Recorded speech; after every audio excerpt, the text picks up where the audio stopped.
many of you have gone or want to go deep sea fishing? Actually, better turn out than I thought. Okay. So today I'm going to be going over the overfishing and pollution problem. And yes, my name is Nicholas Goodman. The ocean, if all of the life in the ocean dies, well, sadly, we die. The ocean is basically the lungs of the earth.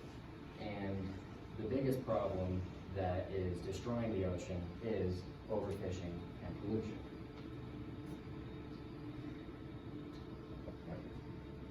So, commercial fishing and the nets that are left behind from the commercial fishing boats are the biggest problems. And the commercial fishing companies do it's a technique called bottom trawling.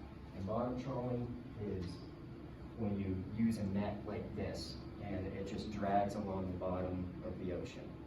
And it destroys everything in its path, and these nets can be up to 400 feet long, and nothing can escape them. And they also tear on the bottom, leaving the debris just to float around in the ocean, getting caught in other fish's gills and killing them.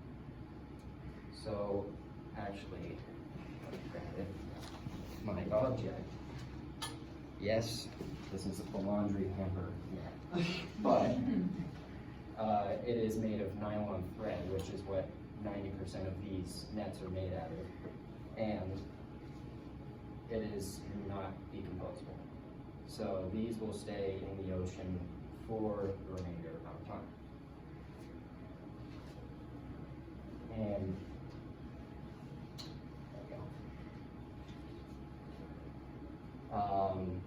7.8 million kilometers of the ocean floor has been destroyed because of bottom trawling. And these are the different seas, and the red areas are the areas that have been destroyed. And this is the footprint of the nets being dragged along the ocean. And that is in, I think, the Indian Ocean. And the main,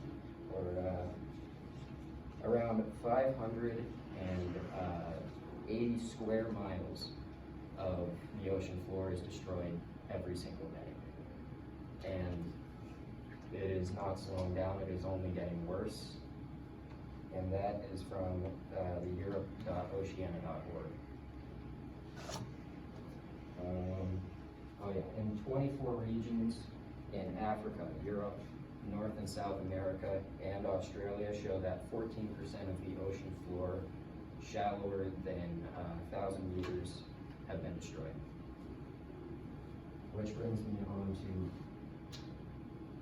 the next slide. So, 4.1% of the fish population in the ocean has been taken out in the past 80 years. 4.1 might not sound like a lot, but that is 1.4 million metric tons of fish. And these graphs show some pretty popular fish caught, as you can see, started to rise, and then once the fishing industry, which this is where it started to peak, down to a lot of these fish populations are down to at least 1% now.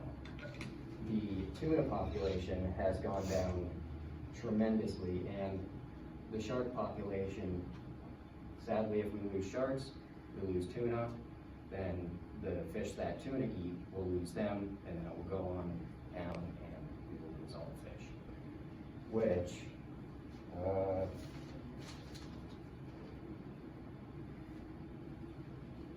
from 1970 to 2014, 76% of the migratory fish in the ocean have been captured and killed. And marine biologist Eric Stoller quoted, "The ocean is like a checking account, where everyone withdraws but no one deposits." And that is what's happening with overfishing. Which brings me on to my next point. The plastic left behind from the ships and commercial fishing companies, these nets account for 46% of the plastic pollution in the ocean. Plastic straws, which was a big deal, everyone thought plastic straws were causing, well, because you see the video of the straw in the turtle's nose, it makes you really sad, but they only account for less than 1% of the plastic that's in the ocean. And the nets can get caught in the fish's gills, and it also can tear off the fins of the fish, and it also can stop them from being able to move, which stops them from getting the oxygen flow through their gills. And there is something called bycatch, which sadly that's what these sharks are. And bycatch is the fish that die in the nets from the commercial fishing companies, and they just toss them back into the ocean. And there are massive clumps. If you look at aerial views, there's massive clumps of just kind of look like white bubbles, but it's all dead fish that are floating on the ocean. And these plastics are actually becoming a big problem for